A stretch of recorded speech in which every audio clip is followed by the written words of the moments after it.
Ya.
Raisa Radio Bisa Sehat Multi Radio.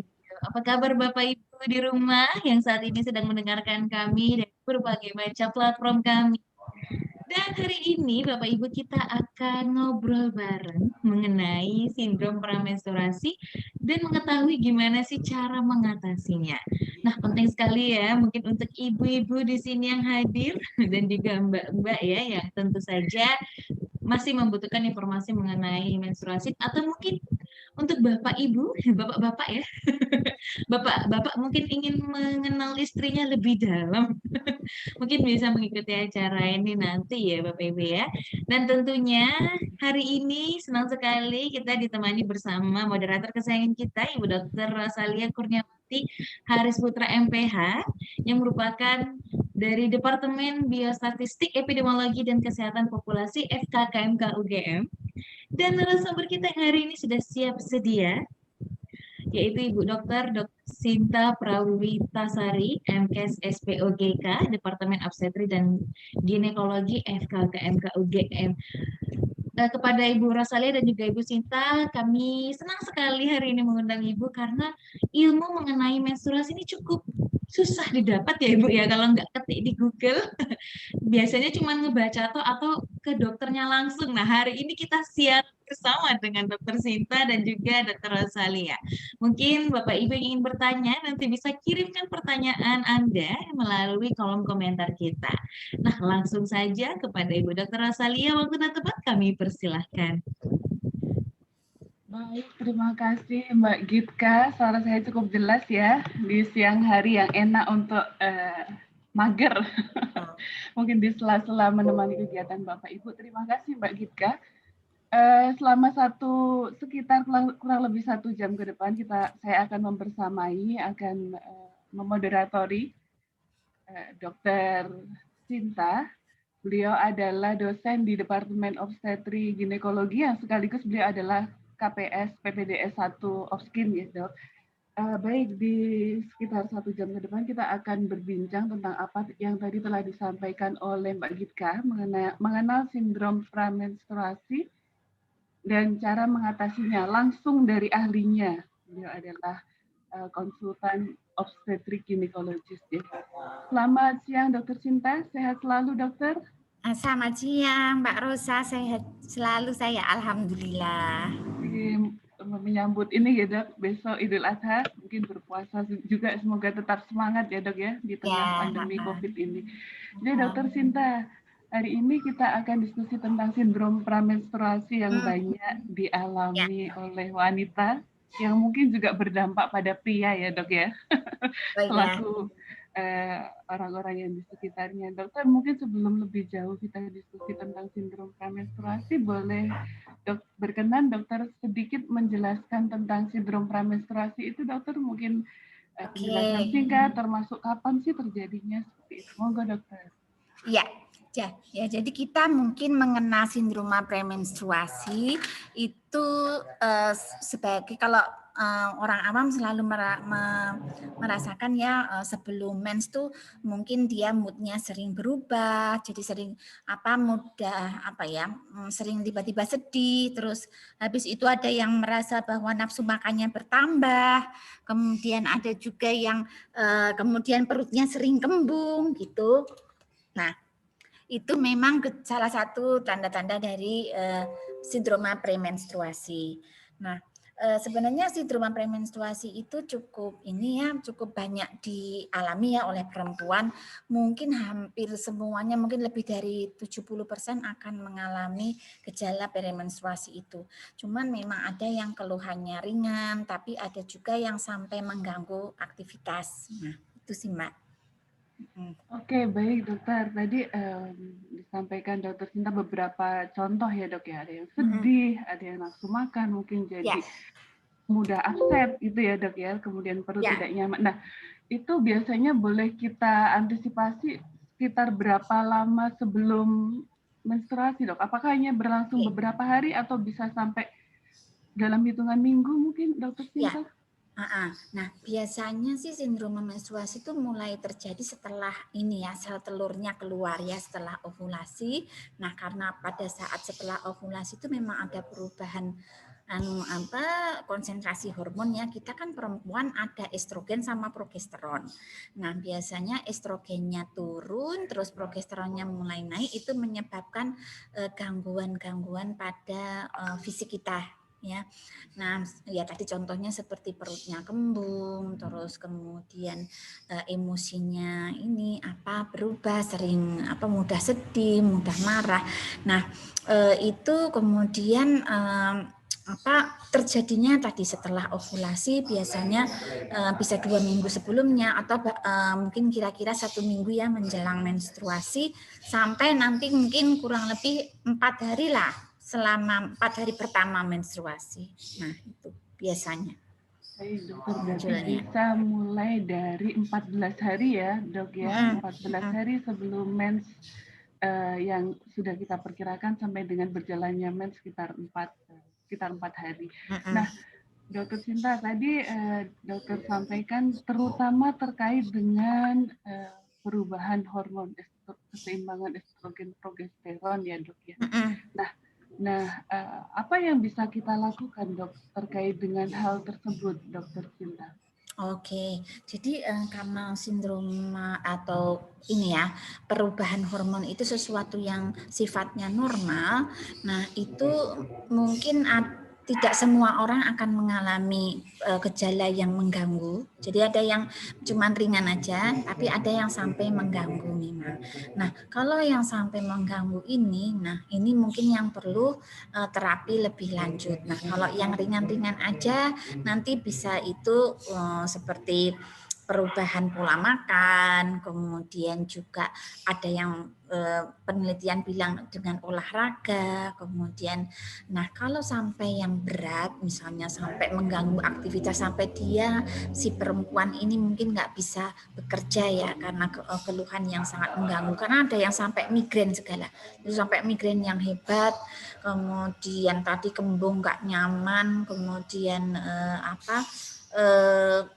ada yang sampai ini ya, ada yang ke arah depresi ya. Nah itu yang benar-benar berat.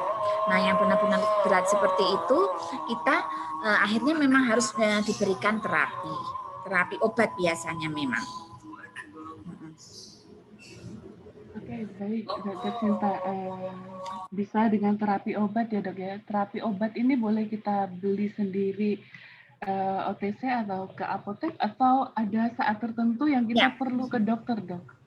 Ya, jadi kalau misalnya hanya biasanya sebelum mens itu kemudian muncul migrain.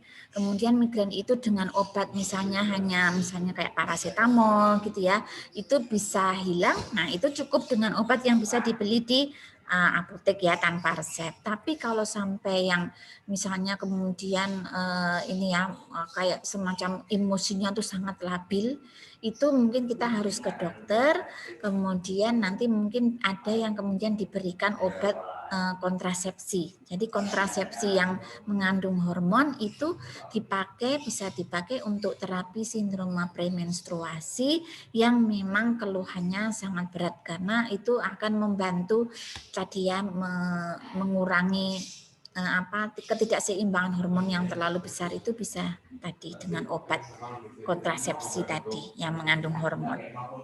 Oke, berarti olahraga, kemudian boleh membeli obat di apotek, dan bila tidak membaik nanti bisa perlu dikonsultasikan lebih lanjut ya dok ya. Yeah. Dokter Sinta, tadi kan ini suatu proses yang fisiologis ya dok, yang normal karena perjalanan bagaimana menstruasi itu terjadi ya dok ya, termasuk tadi lepas ovulasi terjadinya pelepasan sel telur tadi. Nah, Dokter Sinta, selain sesuatu hal yang fisiologis, bisa nggak sih dok, atau apakah sindroma pramenstruasi ini juga perlu menjadi warning bagi kita para wanita bahwa bisa jadi ada suatu underlying disease di balik itu dok? Ya, biasanya memang ada yang memperberat sindroma premenstruasi ya. Jadi seperti misalnya ada yang memang mengarah ke ada faktor risiko ke arah depresi, itu memang dengan adanya sindroma premenstruasi itu depresinya akan semakin berat.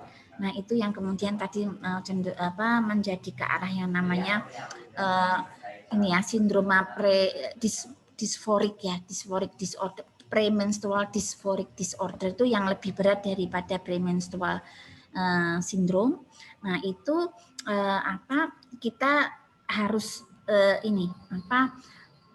kita kolaborasi dengan misalnya dokter psikiatrinya, karena mungkin memang salah satu sebab yang memperberat sindrom premenstruasi itu adalah penyakit yang sudah ada.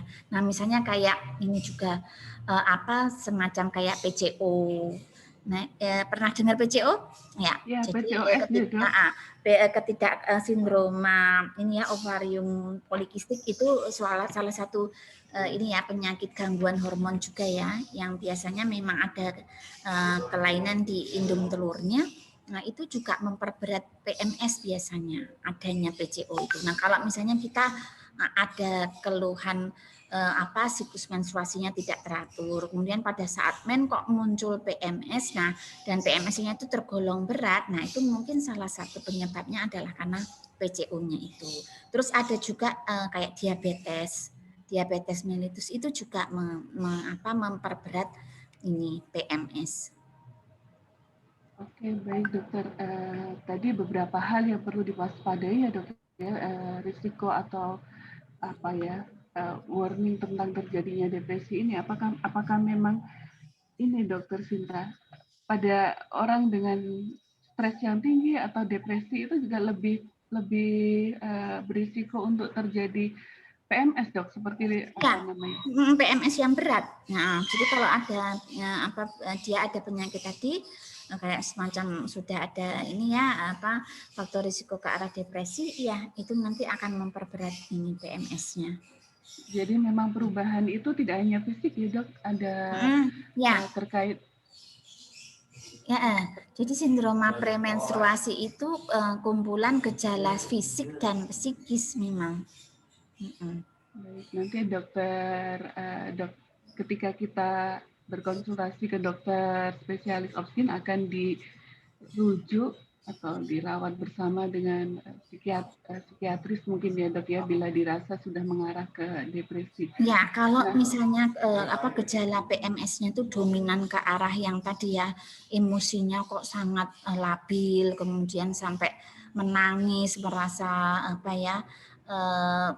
tidak mau bertemu dengan orang lain. Ada yang sampai seperti itu. Maksudnya pada saat menjelang dia tuh nggak mau bertemu sama orang lain. Jadi kayak menyendiri. Kemudian nanti sering menangis. Bahkan ada yang sampai yang paling parah tuh ada keinginan untuk bunuh diri. Itu ada yang sampai seperti itu. Nah, itu kita sudah harus ini bukan yang wajar lagi. Kemudian kita harus kita konsultasikan juga ke psikiatri. Nah, terkait dengan perubahan psikis tadi dok, apa yang bisa dilakukan orang-orang di sekitarnya dok? Kan kadang kalau nggak ngerti justru malah menambah dok, mungkin ya dok ya, justru ikut terbawa suasana yang tidak nyaman di dalam lingkup environment itu ya dok ya, ketika tidak menyadari bahwa ini ada sesuatu yang nggak beres. Apa yang bisa dilakukan dok?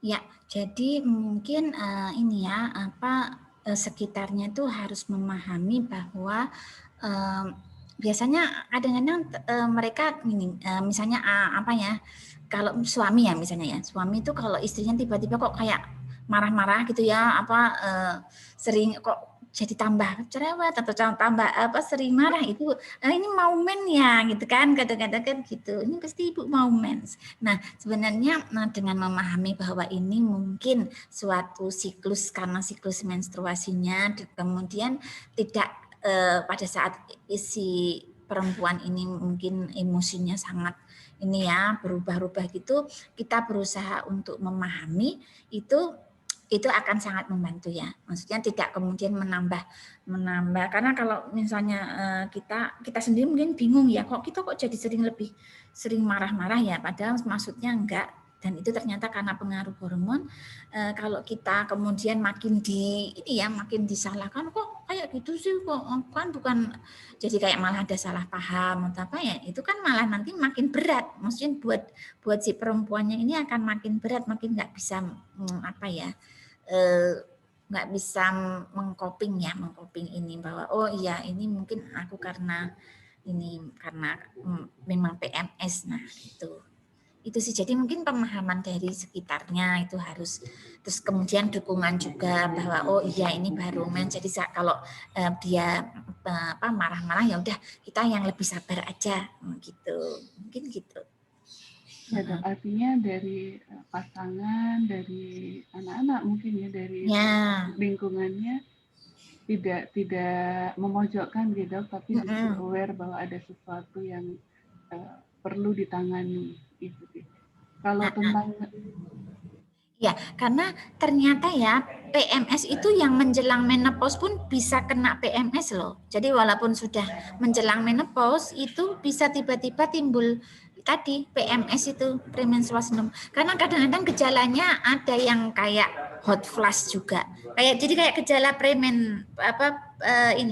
premenopause itu kan juga gejalanya ada yang hot flash itu kayak panas ya, ada kayak sensasi panas di di dada, kemudian menjalar sampai ke wajah, terus nanti kemudian diikuti berkeringat. Nah, itu ternyata juga salah satu gejala PMS, dan itu bisa dialami oleh perempuan yang menjelang menopause. Baik, dokter.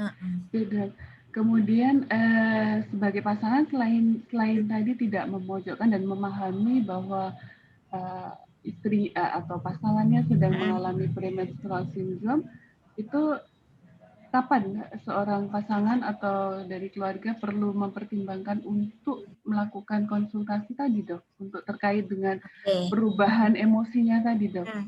Ya, jadi kalau misalnya PMS ini yang tadinya cuma mungkin ringan-ringan aja gitu ya, tapi kok kemudian memberat misalnya, kok keluhannya kok memberat ya. Nah ini kita mungkin harus waspada, oh jangan-jangan ini ada penyakit lain yang mendasari yang menyebabkan gejala PMS itu memberat. Nah ini yang kemudian perlu kita ketahui, oh jangan-jangan ada ini misalnya kayak tadi ya diabetes itu juga bisa memperberat PMS. Nah itu kita kemudian kalau ibu ini mungkin ada obesitas, kemudian juga ada riwayat DM, nah mungkin ini ada baiknya kemudian kayak medical check up gitu. Jadi memang ini ya dok ya, faktor-faktor tadi dalam suatu individu itu berkombinasi membentuk suatu PMS ini ya dok ya. Jadi tidak terpisah bahwa beliau mungkin seseorang itu mungkin punya riwayat stres yang tinggi, depresi, kemudian tadi diperparah juga perlu dicari kondisi-kondisi kondisi fisik atau kondisi klinis yang menyertai ya dok ya, seperti DM dan seterusnya. Mulai mengganggu mungkin bisa diperiksakan ya dok, dengan tetap ini ya dok, istilahnya melihat apakah siklus seseorang itu rutin atau tidak gitu ya dok ya. Iya mbak. Nah tadi ada secara hormonal ini kan biasanya naik turunnya sudah membentuk suatu pola ya dok ya. Kalau secara fisik dok, selain ada underlying yang mungkin perlu dicurigai sebenarnya dok, yang ditandai kan kadang kita baru ketemunya setelah seseorang itu menikah, mungkin untuk remaja ya dok ya, untuk remaja setelah menikah akan di trace ke belakang, ditanyakan bagaimana riwayat menstruasinya, apakah rutin ataukah dia ada gejala yang sangat berat. Nah itu yang perlu diwaspadai sebelum nantinya masuk ke masa reproduksi dan menghadapi sesuatu hal terkait fertilitas. Apakah ketika dia remaja bisa menjadi warning juga dok? Misalnya, Oke. Jadi sindrom premenstruasi yang dengan keluhan misalnya ganggu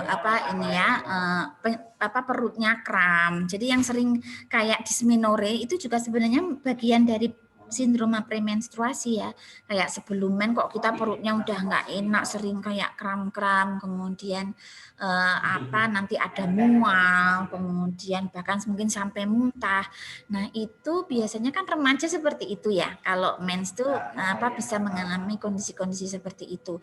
Nah selama sindroma premenstruasi itu masih bisa ditolerir ya, dan tidak sampai mengganggu aktivitas sehari-hari yang ini ya, sampai ini masih wajar lah ya, dan itu sebenarnya tidak ada hubungannya dengan fertilitas, kecuali misalnya tadi kayak dia cenderung siklus headnya tuh nggak normal, misalnya kayak mungkin siklusnya panjang, misalnya 45 hari, 60 hari, bahkan 60 hari baru mens lagi. Nah itu kan berarti memang ada penyakit yang selain PMS-nya ini. Nah itu kan PCO tadi. Nah kalau PCO-nya itu memang mengganggu kesuburan. Tapi kalau PMS-nya sendiri sebenarnya enggak. Karena itu sesuatu yang wajar gitu loh. Tapi memang tadi derajatnya bisa yang ringan aja, bahkan sampai tadi ya berat itu. Nah, tapi pada dasarnya itu hanya karena tadi memang ketidakseimbangan hormon, reaksi dari tubuh terhadap ketidakseimbangan hormon gitu. Ya, baik. Berarti untuk untuk PMS yang tadi dilatar belakangi secara fisiologis ada perubahan keseimbangan estrogen, progesteron karena ovulasi tadi, sesungguhnya bila itu hanya berdiri sendiri, dia sesuatu hal yang normal ya dok ya, fisiologis, meskipun rentangnya akan berbeda karena dipengaruhi oleh faktor stres seseorang gitu ya. Berarti untuk PMS murninya sendiri tidak mempengaruhi seperti yang ditanyakan Mbak Asisa ya. Jadi memang tidak berpengaruh terhadap kesuburan, tetapi kita dianjurkan untuk melihat siklus kita tadi ya dok ya, apakah dia memanjang dalam artian sampai dengan 40-60 hari, itu perlu dicurigai, dan memang dengan latar belakang itu perlu dilakukan pemeriksaan ya dok ya, dan dokter akan melakukan pemeriksaan lanjutan yang diperlukan. Begitu dokter Sinta? Iya, betul. Baik, dokter, saya jadi juga ingin bertanya nih, teman saya juga sampai ini ya dok ya, sampai hari pertama itu nggak bisa bekerja dok, sampai izin, meskipun WFH, meskipun meeting dengan Zoom, beliau sampai tidak dapat tidak dapat mengikuti itu ya dok ya, sampai itu. Nah, dengan kondisi seperti itu setiap bulannya, apakah sebaiknya memang dengan obat-obatan yang beli sendiri, atau memang perlu dikonsultan dok, sampai tidak bisa, sampai mengganggu aktivitasnya dok? Ya, berarti itu kan PMS-nya termasuk yang sedang berat ya. Nah, kalau PMS sedang berat itu, kalau itu memang mengganggu aktivitas dan mungkin mungkin ada yang memberat ya. Jadi misalnya, biasanya pakai obat yang biasa aja, misalnya kayak obat tertentu ya untuk mengurangi dysmenorrhea, itu membaik, kok sekarang kok enggak, kok tambah berat malahan. Nah itu kita kita memang harus memeriksakan ya, minimal kan kalau ke dokter kandungan kan kita bisa melakukan pemeriksaan USG gitu. Nah karena kadang-kadang tadi ya sindroma premenstruasi kan juga kram perut, tapi kan penyakit seperti endometriosis pun juga tadi keluhannya kan juga mensnya sakit. Nah ini yang harus kita bedakan juga ya. Tapi biasanya memang sindroma premenstruasi itu gejalanya ini macam-macam ya, maksudnya nggak cuma satu. Kalau yang endometriosis kan satu, dia cuma mensnya aja sakit, tapi nggak ada keluhan lain ya, nggak ada keluhan kayak misalnya migrain, nggak ada keluhan nafsu makannya bertambah, ada kembung, mungkin nggak terlalu ya. Kalau endometriosis lebih cenderung yang sangat dominan adalah nyerinya. Nyeri ketika mensnya itu ya dok ya, ketika jadi kayak kram, ya memang kayak kram mensnya itu ya dok ya. Nah itu ya, mungkin agak memang sedikit berbeda ya dok ya. Kalau sindroma pramenstruasi ya perlu diwaspadai adalah 14 hari sebelum mens yang akan datang, hingga 4 hari mens itu terjadi. Tapi ketika terjadi kram yang sangat dok, hebat ya dok mungkin, atau ya biasanya endometriosis itu nyeri perut. Terus biasanya ada juga yang kemudian kalau BAB sakit pada saat BAB-nya itu sakit. Nah itu juga itu ini bukan sindroma premenstruasi kalau itu sudah lebih mengarah ke endometriosis. Kalau endometriosis ini sendiri tadi berpengaruh ya dok terhadap kesuburan wanita kalau PMS ya, tidak? kalau endometriosis iya bisa mempengaruhi kesuburan. Baik, jadi memang untuk awam mungkin tidak selalu bisa membedakan apakah ini fisiologis ataukah ini patologis ya dok ya? Yang ke arah endometriosis mungkin ya. Ya, jadi kalau mungkin ini ya, kalau untuk remaja putri, kalau memang kok setiap kali ini selalu sakit atau mungkin kok sakit yang sekarang akhir-akhir ini kok malah tambah berat. Nah, itu kita wajib memang memeriksakan ke dokter ini kandungan misalnya. Oke, baik dokter. Terus kemudian yang bisa kita lakukan tadi berolahraga ya dok ya, selain melakukan selain melakukan tadi kita buat diary keluhan-keluhannya, kemudian tadi tahu kapan harus punya gambaran kapan ini fisiologis, kapan tidak, kemudian kapan perlu mencari pertolongan lebih lanjut untuk diagnosis maupun untuk penanganan. Nah tadi ada terkait PMS ini sendiri bisa berolahraga. Mungkin Dokter Sinta boleh sedikit menggambarkan olahraga seperti apa ya dok yang bisa kita lakukan dan kapan itu dapat kita lakukan dok? Oke, jadi kalau olahraga itu memang belum ini ya, dari penelitian itu belum masih ada yang satu penelitian bilang oh ini bermanfaat, ada tapi penelitian lain itu bilang oh tidak ada hubungannya olahraga itu dengan sindroma premenstruasi. Tapi dari satu penelitian ini menyebutkan bahwa olahraga nggak usah olahraga ringan. Jadi di situ disebutkan olahraga 1 minggu itu sekitar 1,5 jam. Jadi kan mungkin 3 kali ya. Kalau kita olahraga 30 menit, nah itu mungkin seminggu 3 kali itu bisa mengurangi keluhan-keluhan misalnya kayak kembungnya, terus habis itu kram perutnya, itu juga berkurang. Jadi memang ini ya dok ya, olahraganya rutin ya dok ya, tidak memang rutin setiap waktu, tidak hanya menjelang menstruasi.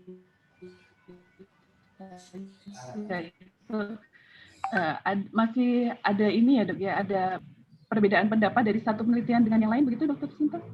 Ya, jadi ada yang bilang olahraga itu bermanfaat, ada yang enggak. Tapi seperti makanan itu malah ini ya, memang ada manfaatnya. Jadi seperti misalnya kalau sayuran, kemudian kacang-kacangan itu terbukti mengurangi sindroma menstruasi. Jadi kayak sayuran, terus makanan yang tadi ya, misalnya kayak kacang-kacangan, buah. Jadi kita kemudian mengurangi makanan yang asin ya, mengurangi makanan asin itu juga terbukti mengurangi gejala premenstruasi. Baik dokter, tadi Dokter Sinta menggarisbawahi olahraga yang teratur, makanan yang sehat ternyata berpengaruh terhadap tadi ya keseimbangan hormon yang mempengaruhi PMS tadi ya dok ya. Kemudian untuk tidur sendiri berpengaruh nggak dok? Mereka yang suka bergadang berisiko untuk gangguan ini dok, PMS. Ini ada kaitannya nggak ya dok? Bisa Mbak, bisa. Jadi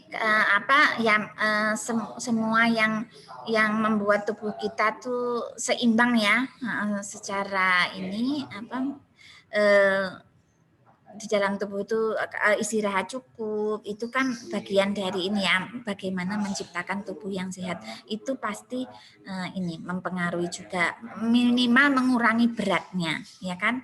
Karena kadang-kadang kalau kita tubuh kita juga nggak fit kan, itu biasanya gejalanya akan tambah berat mungkin yang dirasakan. Ya, termasuk ini ya dok ya, pintar-pintar melakukan liburan di kala pandemi ini ya dok ya, jangan-jangan pandemi Ya. bikin stresnya tambah tinggi. Iya, Kak. Apa mungkin liburan di masa pandemi itu mungkin ini ya apa membuat rumah seakan-akan apa kayak ini ya kayak hotel atau gimana ya biar rasanya kayak liburan. Liburan yang aman ya dok ya, karena harus tetap 5M ya, karena kasusnya Iya, masih tinggi ya.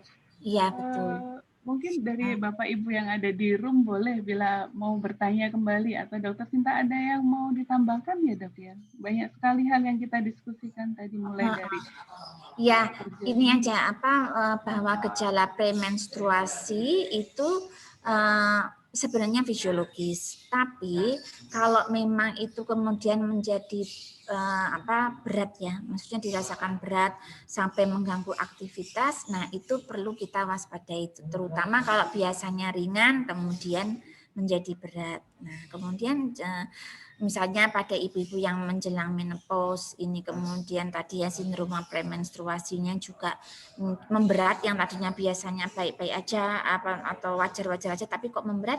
Nah itu juga kalau dia ada faktor risiko misalnya ke arah diabetes ya, mungkin dari keluarga, kemudian juga kebetulan kok berat badannya juga ke arah ini berlebih. Nah itu kita waspada juga, itu mungkin. Ya, diabetes ini boleh kita screening ke apotek-apotek banyak ya dok ya yang bisa melakukan itu atau ke lab, mungkin nanti ketika kita periksa sudah bisa membawa hasil lab ya dok ya. Kemudian Dokter Sinta, nah oke, jadi tadi saya terlintas ada sedikit pertanyaan tentang PMS ini, tapi tiba-tiba hilang. Silahkan saya undang mungkin dari Bapak Ibu yang ada di room ingin bertanya, mumpung kita di sini ada ahlinya, beliau Dr. Sinta SPOG Konsultan terkait dengan PMS ini. Nah, Dr. Sinta, PMS ini dipengaruhi nggak ya dok dengan adanya persalinan dok ketika orang sudah pernah melahirkan, apakah dia akan mempengaruhi terhadap terjadinya PMS? Iya, berat atau meringan dok? Ya, saya belum pernah membaca tentang hubungan sindrom premenstruasi dengan persalinan. Tapi saya sendiri dulu sebelum menikah sindrom premenstruasi saya cukup berat ya, maksudnya sampai nyeri kram perut, kemudian ada mual, ada muntah. Tapi setelah menikah punya anak memang hilang. Tapi saya belum pernah membaca. Tapi memang bisa hilang. Jadi sindrom premenstruasi itu entah kenapa memang bisa hilang. Yang mungkin pada saat remaja itu mengalami, nanti setelah punya anak memang bisa hilang. Kecuali mungkin ya yang memang dia punya endometriosis. Nah, punya endometriosis ini walaupun dengan menikah ya tetap aja nyeri biasanya. Bisa jadi, tapi tidak semua menjadi ringan setelah kehamilan dan persalinan ya dok. Mungkin bila pada sebagian orang yang mengalami baby blues mungkin akan justru memberat mungkin dok. Sindrom premenstruasinya. Ya. Jadi baby blues itu kan ini ya ada kaitannya dengan memang ini ya. Sebenarnya kalau baby blues itu masih wajar ya, masih terhitung wajar. Yang tidak wajar itu kan kalau nanti ada depresi persalinan. Nah, mungkin ada hubungannya ya pada saat dia sebelum hamil kemudian melahirkan itu sindrom premenstruasinya sampai ke arah ini ya depresi. Nah, nanti itu bisa pada saat dia ini kemudian melahirkan, kemudian kebetulan kok ada pencetus yang menyebabkan dia ke arah depresinya, itu bisa kemudian memang timbul depresi postpartum. Karena tapi memang itu sudah ada underlying disease ya, maksudnya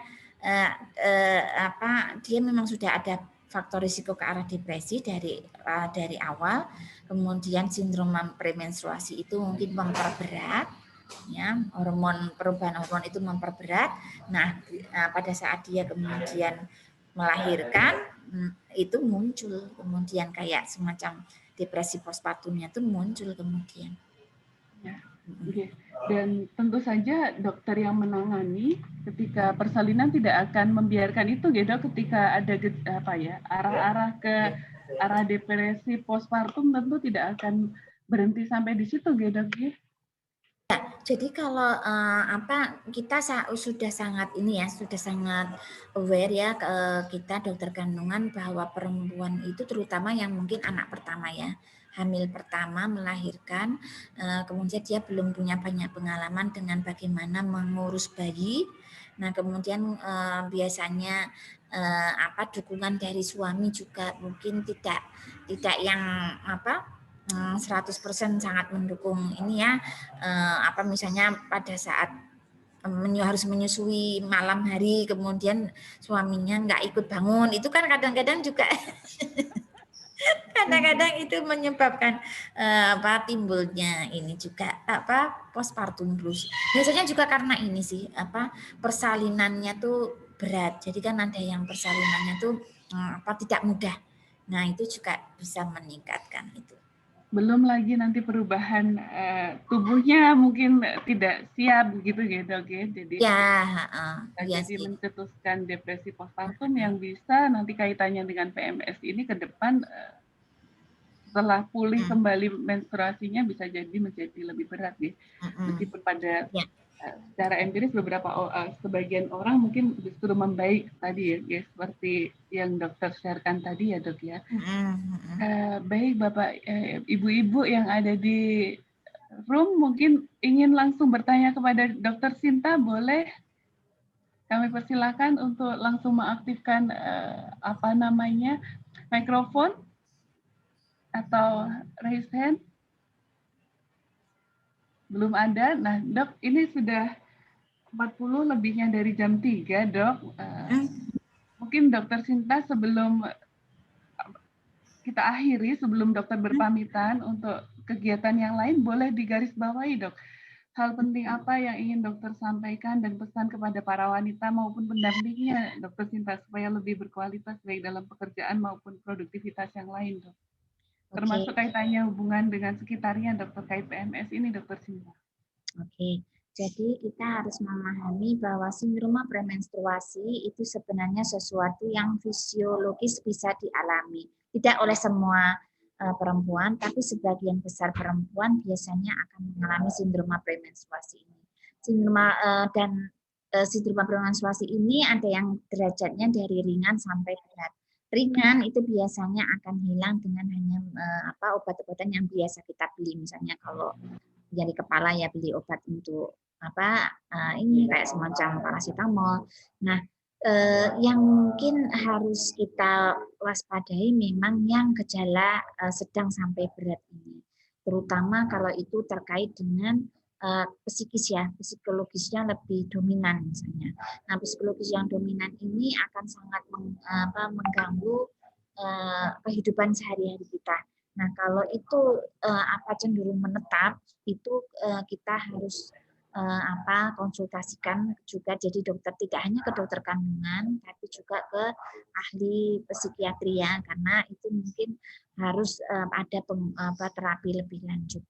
Nah, mungkin itu, dan juga harus waspada juga mengenai sindroma menstruasi yang dengan gejala berat ini biasanya ada penyakit yang mendasari, misalnya kayak diabetes, bisa kemudian juga faktor risiko depresi itu juga akan memperberat sindroma premenstruasinya.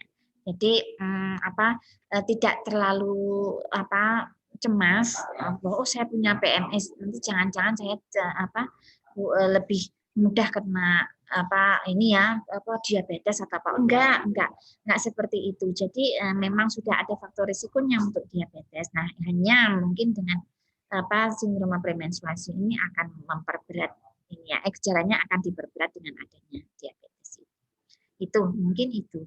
Dan bisa dengan obat-obatan yang ini yang kita beli sendiri bisa untuk mengatasi, dan hanya sedikit sih yang memang sampai perlu diberikan terapi, misalnya semacam terapi hormonal tadi ya dengan pil KB, itu enggak banyak ya. Itu. Baik dok, kalau boleh saya simpulkan berarti tadi ada banyak hal yang mempengaruhi ya dok ya, olahraga, kemudian memilih makanan yang sehat, banyak sayuran, kemudian seperti kacang-kacangan itu juga penting, mengurangi konsumsi, membatasi ya dok ya, membatasi garam dan seterusnya, itu suatu hal yang semuanya ikut mempengaruhi terjadinya PMS ini ya dok ya. Ya. Namun tadi perlu diwaspadai ketika dari siklus ke siklus kok memberat, sudah dilakukan upaya kok tidak membaik, itu memang disarankan untuk segera mencari pertolongan ya dok, baik ke dokter Ovkin untuk gangguan fisiknya, kemudian untuk dari sisi psikologis juga perlu dipertimbangkan ke psikolog atau psikiatri, ngaten ya dok ya? Ya, betul. Baik, dokter, ini tadi mau saya tutup, tapi ada satu pertanyaan lagi, dokter. Mohon izin masih ada waktu ya, dok ya? Iya. Ada pertanyaan, bila sudah terlalu sering mengalami sindroma pramenstruasi, dok, jika sering mengonsumsi obat, jadi ketergantungan pada obat, gitu, pereda nyeri seperti paracetamol atau, ini saya menyebut merek ya, dok, mohon maaf. Apakah ada efek sampingnya? Ya, mungkin mengingat itu terjadi setiap bulan, dok, ini lebih terkait ke efek sampingnya kalau kita bergantung. Seperti itu sarannya seperti apa, dok? Apakah ada efek samping dan saran dokter Sinta? Monggo, dok. Ya, terima kasih. Jadi ini memang pertanyaan yang sering ditanyakan ya. Kalau saya minum tiap bulan, itu nanti berbahaya nggak untuk misalnya ginjal saya? Nanti berbahaya nggak untuk misalnya saya punya mah nanti memperberat mah saya nggak? Ya, sebenarnya kalau hanya dikonsumsi untuk ini ya, untuk menghilangkan gejala dan itu tidak terus meneruskan, itu hanya mungkin periode ya memang bisa munculnya ini ya sampai 2 minggu menjelang mens ya, tapi itu sangat jarang. Jadi biasanya tuh hanya pada saat menjelang mens saja, mungkin 1 hari atau, dan itu biasanya nanti kalau sudah darah mensnya sudah sedikit, itu biasanya sudah hilang. Nah, itu nggak apa-apa kalau tiap bulan minum hanya mungkin selama 3-4 hari sampai mungkin seminggu lah, nggak apa-apa lah. Nggak sampai mau itu nggak akan berisiko terhadap misalnya ginjal kita. Gitu. Baik, semoga sudah terjawab ya Ibu Lia. Jadi kalau misalnya memang terpaksa harus mengonsumsi batasan 3-4 hari setiap siklusnya, itu masih dirasa aman ya. Namun ya tadi ya dok ya, mungkin upaya lain juga dilakukan ya dokter Sinta. Tapi ketika hal itu tidak membantu atau memberat, itu sebaiknya memang dikonsulkan ke dokter ya dok ya. Oke. Nah dok, ada pertanyaan lanjutan. Apakah nah ini tadi yang sudah dokter jelaskan mungkin ya, apakah diperlukan cek ke dokter jika setiap bulan mengalami sakit yang teramat? Sangat ya. Jadi kalau misalnya sakitnya itu kok mengganggu banget ya sampai nggak bisa bangun misalnya. Nah itu kita bisa memang ini ya bisa kita lebih bagus memang diperiksakan. Jadi nanti kan kita bisa melakukan pemeriksaan USG karena tadi kadang-kadang kan ini adalah endometriosis kan bisa ya. Karena memang kalau itu yang nyeri nyeri kram perutnya itu dominan ya, itu kita kan juga harus memikirkan kemungkinan endometriosisnya. Jadi memang lebih baik diperiksakan. Dan biasanya setelah diperiksakan di USG nggak ada kelainan, biasanya kan orang jadi lega ya. Mungkin kan terus karena kadang-kadang kalau cemas atau kan nilai ambang nyerinya juga jadi tambah rendah. Baik, terima kasih dokter. Tadi yang disampaikan dokter Sinta kaitannya dengan kram ketika haid ya dok ya, itu perlu dicurigai arah-arah ke endometriosis, perlu diperiksakan.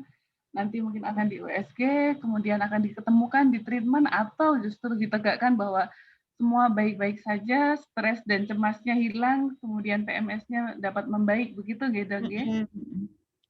Baik, Dokter Sinta, terakhir mungkin ada yang ingin dokter sampaikan sebelum waktu saya kembalikan ruang siar ke Mbak Gitka. Kita sudah sudah sih. Sudah. Udah cukup. Terima kasih banyak Dokter Sinta untuk Sama-sama, Mbak share Rosa. ilmunya. Ya. Semoga memberi manfaat ke kita semua dan lebih banyak orang menjadi pahala untuk Dokter Sinta. Amin. Semoga Terima semuanya sehat-sehat aja. Amin, Dokter. Terima kasih kepada Mbak Gitka. Waktu kami kembalikan. Terima kasih, Bapak Ibu. Terima kasih kepada Dokter Sinta dan juga Dokter Rosalia. Wah, Bapak Ibu tadi juga ilmu yang sangat bermanfaat untuk kita semua ya, dan tentunya kita semua hari ini selain mendapatkan ilmu yang bermanfaat dan juga untuk Bapak Ibu kami ucapkan selamat menunaikan hari Lebaran Idul Adha. Semoga di Idul Adha besok kita semua dapat menjadi pribadi yang lebih baik ya dengan hari Idul Adha ini. Amin amin ya rabbal alamin. Dan Bapak Ibu, tentunya Bapak Ibu yang hari ini hadir dan ingin mengetahui rekamannya, nah Bapak Ibu bisa nanti menghubungi kami di Raisa Radio, nanti bisa DM di Instagram @raisa_radio_ugm. Nah mungkin buat Bapak Ibu tadi, oh kok ada yang telat nih, sedikit nih 30 menit, wah bisa, jangan khawatir Bapak Ibu, karena kita kru Raisa Radio ini kayak Ibu Tejo, sing solutif gitu. Tapi nggak apa-apa karena di sore hari yang menyenangkan ini, terima kasih banyak untuk Mbak Rosalia dan juga Ibu Sinta. Kami doakan semoga sehat selalu dan merdeka dalam melakukan kegiatan apapun. Amin, amin ya robbal alamin. Kami segenap kru yang bertugas mohon izin pamit. Terima kasih. Wassalamualaikum warahmatullahi wabarakatuh. Waalaikumsalam warahmatullahi wabarakatuh. Terima kasih Dokter Sinta, Mbak Gitka. Ya, makasih Mbak Rosa. Terima kasih, Dok. Saya live ya Mbak Rosa ya. Terima kasih banyak, Dokter.